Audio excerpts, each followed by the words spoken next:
तो आज देखेंगे हम benefits of strategic management, chapter number 1 strategic management का आगे वाला टॉपिक।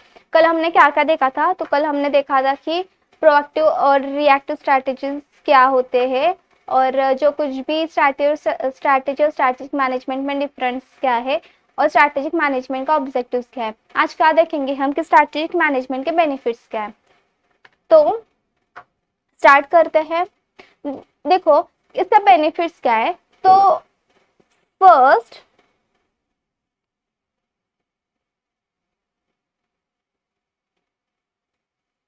हाँ, कंपनी क्या करती है? कॉम्पिटिटिव एडवांटेज क्रिएट करती है कॉम्पिटिटर्स के ओर, यानी कॉम्पिटिटर को पीछे छोड़ना और खुद को आगे बढ़ाना। इसके लिए कंपनी क्या करती है? एक स्ट्रैटेजी को बिल्ड करती है।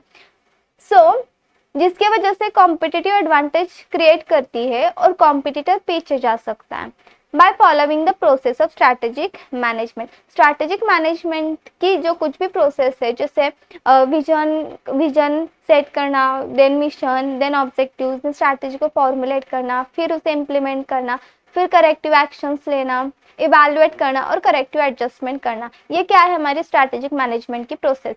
अब स्ट्रैटेजिक मैनेजमेंट की प्रोसेस को फॉलो करके कंपनी कॉम्पिटिटिव एडवांटेज क्या करती है? क्रिएट करती है। और जैसे strategic analysis, formulation, implementation, evaluation and control of strategies, यही मैंने आपको अभी बताया।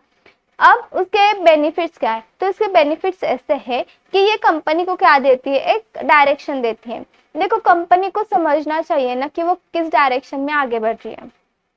अगर इवन हमें किसी ट्रिप के लिए जाना होगा तो हमें एक डायरेक्शन सेट करनी पड़ती है कि नहीं मुझे इस रूट से जाना है, नहीं मुझे इस रूट से जाना है। अगर 4 रूट हुए तो उस 4 रूट में से कौन सा रूट हमारे लिए इजी है, जहाँ पर ट्रैफिक कम होगा, जहाँ से हम जल्दी पहुँच जाएंगे, ये हमें डिसाइड करना पड़ता है। उसी तरह से कंपनी को उसके गोल को अचीव करने के लिए कौन से स्ट्रैटेजी को फॉलो करना होगा, कौन से स्टेप्स लेने होंगे, कौन से स्टेप्स लेने में कौन सी प्रोसीजर फॉलो करने में रिस्क कम है, ये सब कुछ डिसाइड करना पड़ता है ना। कंपनी क्या देता है? स्ट्रैटेजी क्या देती है? डायरेक्शन देती है। स्ट्रैटेजी फॉर्मुलेट करना और देन स्ट्रैटेजिक मैनेजमेंट की जो प्रोसेस है वो कंपनी को एक डायरेक्शन देती है।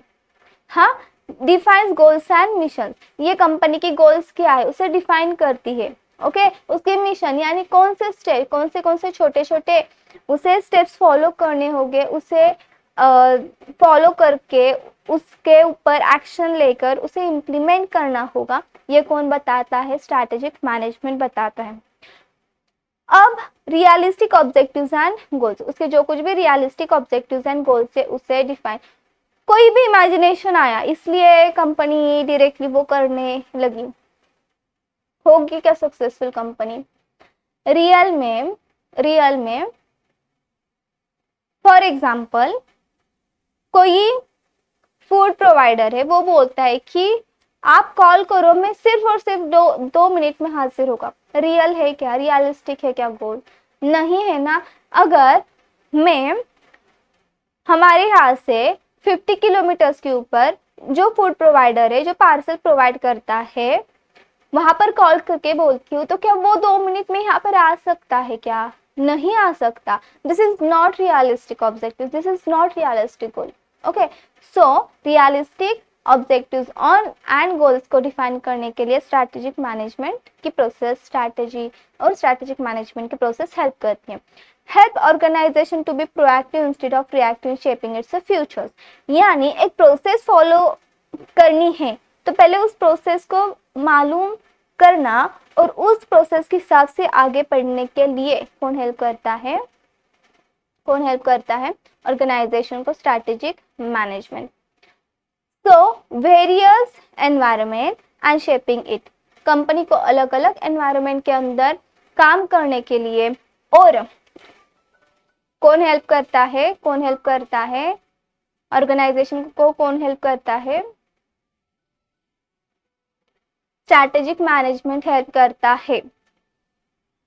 So provide frameworks for all major decisions of an enterprise, such as decisions on business, product market, manufacturing facilities, investment and organizational structures. एक फ्रेमवर्क, एक रोड मैप, एक फ्रेमवर्क प्रोवाइड करता है।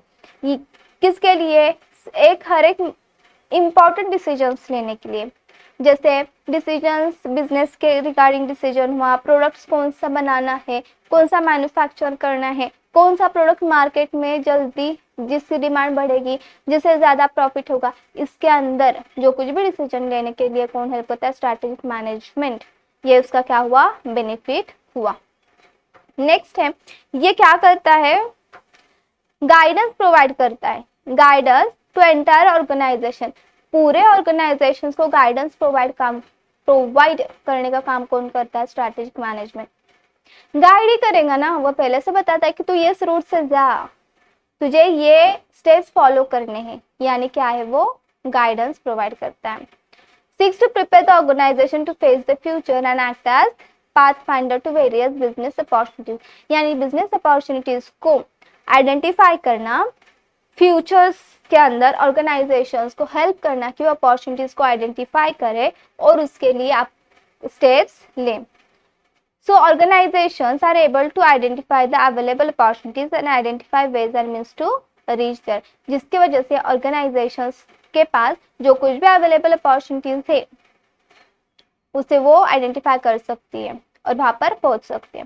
Serve the corporate defence mechanism against mistakes and pitfalls. अगर कोई mistakes होती है, pitfalls arise होते हैं, कुछ गलतियां होती है, एरर्स हो सकते हैं, तो यहाँ पर डिफेंस मैकेनिज्म, एक डिफेंस रूट, एक मैकेनिज्म, एक प्रोसेस करके क्या होता है? ये एक्ट होता है जहाँ पर वो करेक्टिव एडजस्टमेंट कर सके, करेक्टिव एक्शंस ले सके, वहां पर सेफगार्ड्स क्या कर सके?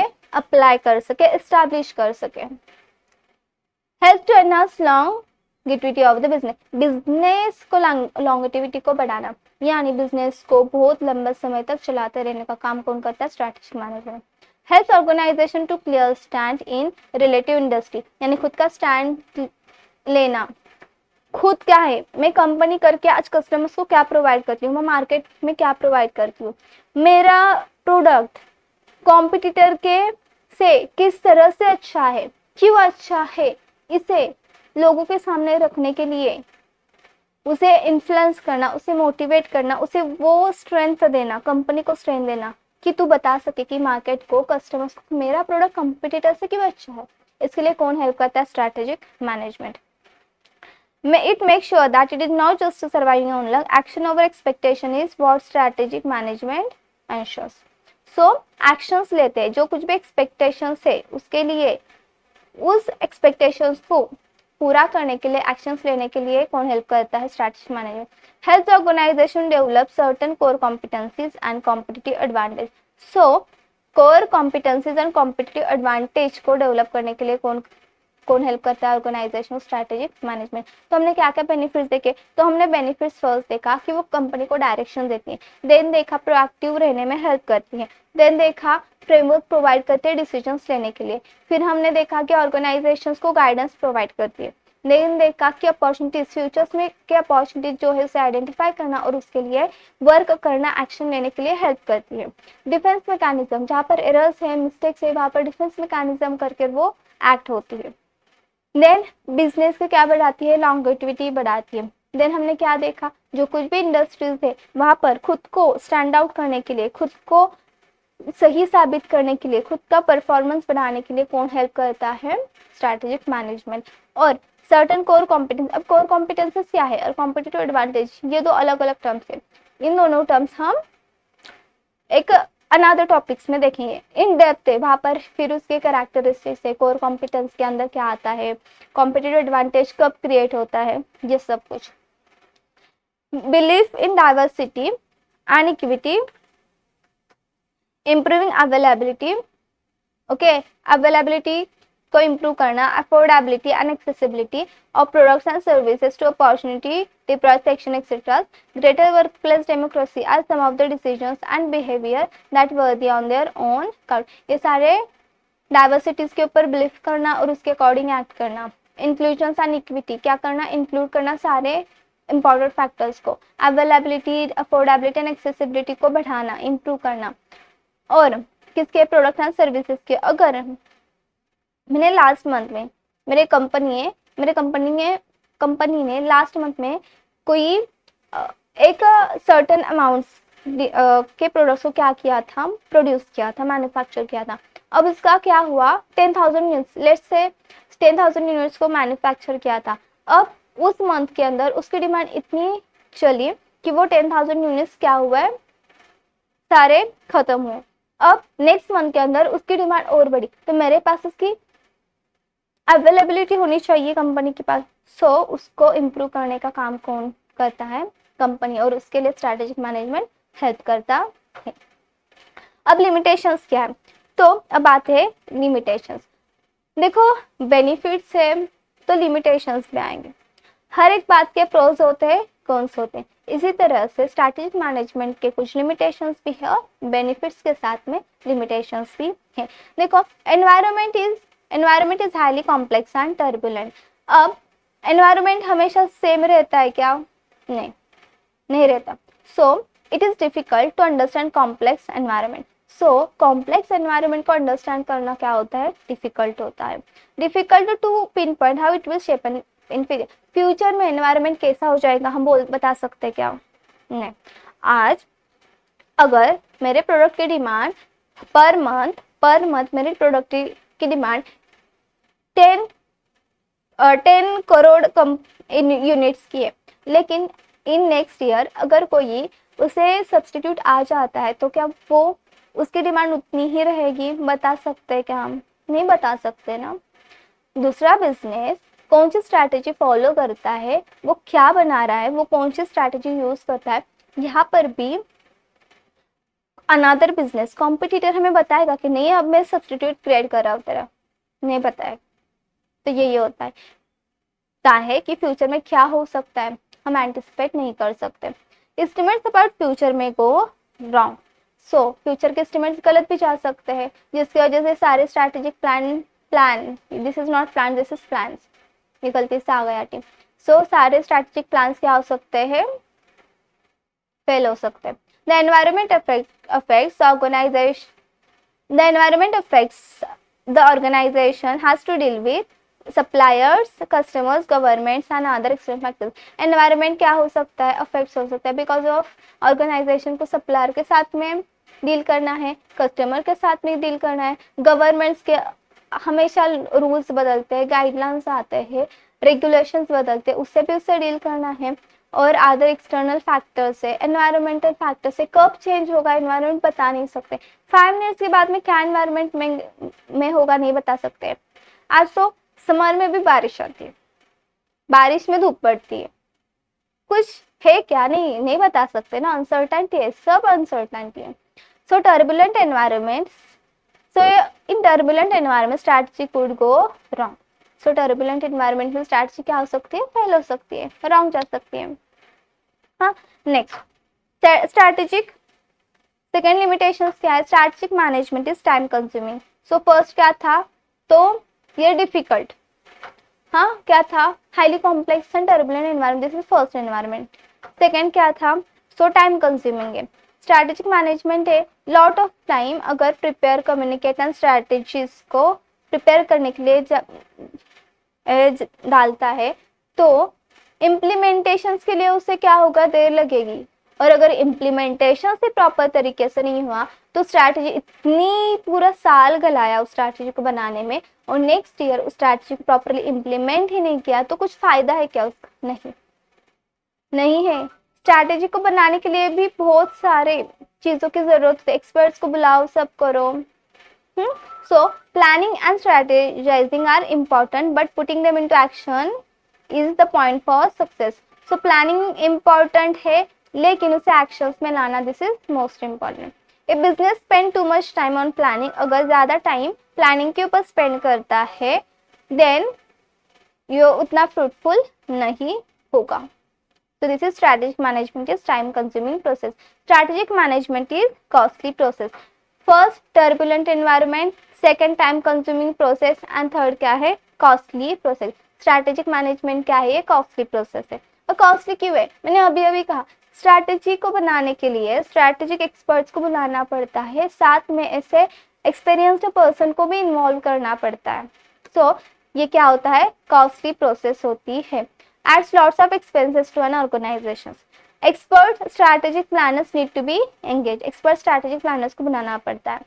Analysis of external and internal environment. Internal और एक्सटर्नल एनवायरनमेंट के इंफॉर्मेशन को एनालाइज करना पड़ता है। दूसरी कंपनी में क्या चालू है, उस इंडस्ट्रीज में क्या चालू है, वहां पर क्या चालू है, इंफॉर्मेशन निकालनी पड़ती है। जासूस तो बनाने पड़ेंगे ना, उन्हें तो बिना पैसे का कोई किसी के लिए काम करेगा क्या, नहीं। उसके वजह से यहाँ पे क्या होगा, इंटरनल एक्सटर्नल एनवायरनमेंट के लिए क्या होगा, कॉस्टली होगा। एक्सपर्ट्स जो कॉस्टली होते हैं, so need good amount of funds to be spend. So experts को ज़्यादा पैसे भी देने पड़ेंगे। जितने ज़्यादा स्टैंडर्ड, जितना ज़्यादा क्वालिफिकेशन, जितना ज़्यादा एक्सपर्टाइज, उतने ज़्यादा fund and amount.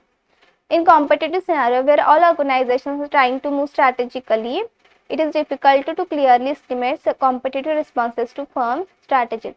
Decisions are taken within closed doors only, so it is difficult to analyze strategic planning of competitors. मैंने अभी भी कहा competitors क्या strategic planning कर रहा है, पता है क्या, नहीं, कैसे पता होगा, वो बताएगा क्या, नहीं, हम आपके प्रोडक्ट के लिए सब्स्टिट्यूट बना रहे हैं, बताएगा कोई कंप्यूटर नहीं। उसकी इंफॉर्मेशन तो बाहर से जासूस को बुलाकर ही करवानी पड़ेगी ना, तो पैसे भी देने पड़ेंगे कि तू अपना मुंह बंद रख।